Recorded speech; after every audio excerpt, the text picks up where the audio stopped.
Colin Jackson. I farm with my wife, and this block here is 100% cropping. It's been in maize for about 50 years, most of that under tillage. The last 4 or 5 years. The soil's mainly an airfield clay. There's not a lot of soil life. It became harder and harder to get a seed bed, and our yields had plateaued. So we're a forage trading system. The emphasis has been to try and grow something that has some feed quality and some feed value. And now we're adding clover to that as well. So we now sow the clover in strips, and the strip of clover is where the crop of maize is grown. We've now got a blend of 3 clovers. The berseem gets established very quickly. The balancer and the crimson take a little longer to establish. If we didn't have the berseem establishing early, we would get a lot of power because the ground is open for so much longer. We're pretty happy now with the blend of 2 or 3 clovers in the strip. Our maize yields haven't increased. We've spent 50 years degrading the soil. To expect it to bounce back is probably optimistic. We've got soil organic matters of between 3 and 5%. Originally it was 8%. Best case scenario, we can probably improve that by 0.1% a year, so 10 years to get another % of organic matter.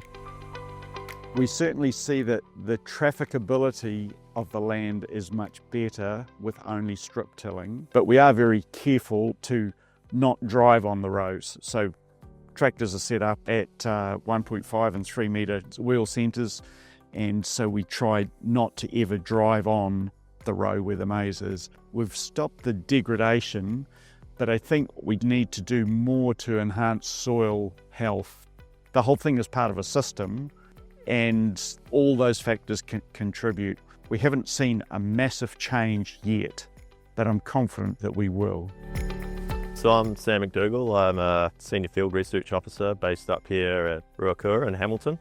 Today I'm at Colin Jackson's trial. About 5 years ago, we began on-farm trials looking at reduced tillage and combining that with various cover crops. So we've got 3 of these trials around the region. On this trial we've got 3 establishment methods. So you have full cultivation, strip till and no-till.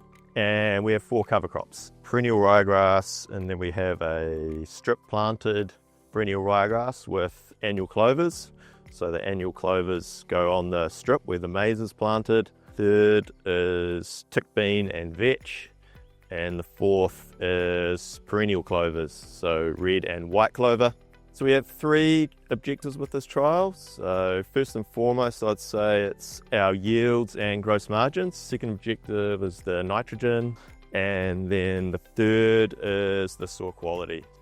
The results so far in the project have been interesting. Not one size fits all. We've had to change some of our practices because of the findings as we've gone along. Some of our novel legumes, for example, have produced a lot of dry matter. The tick beans produce a lot of dry matter, but we've had issues with feed quality or palatability. If someone was looking to use these crops on their farm, they'd really have to think through some of these issues, and maybe that's the next step for our research.